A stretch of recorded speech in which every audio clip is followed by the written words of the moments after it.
પ્રથમ જ્યોતિર્લિંગ સોમનાથ મંદિરની મુલાકાતે દર વર્ષે લાખો શ્રદ્ધાળુઓ આવતા હોય છે। શ્રદ્ધાળુઓની સલામતી અને અગમચેતીના પગલાંની ચકાસણી માટે સોમનાથ મંદિર પરિસરમાં મોડી રાતથી વહેલી સવાર સુધી આતંકવાદી હુમલાની સઘન મોક ડ્રીલ યોજાઈ હતી।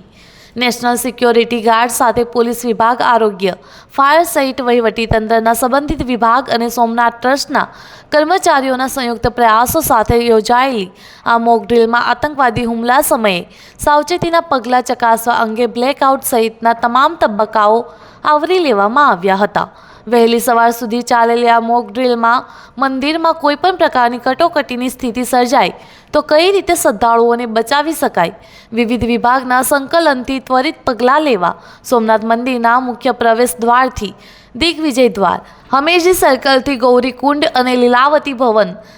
સાગર દર્શન સહિતના પેટ્રોલિંગ પોઈન્ટ, મંદિર પાછળના ભાગમાં વોકવે પેટ્રોલિંગ, સમૃદ્ધિ સુરક્ષા ગંભીર સ્થિતિમાં શ્રદ્ધાળુઓને આરોગ્ય વિવિધ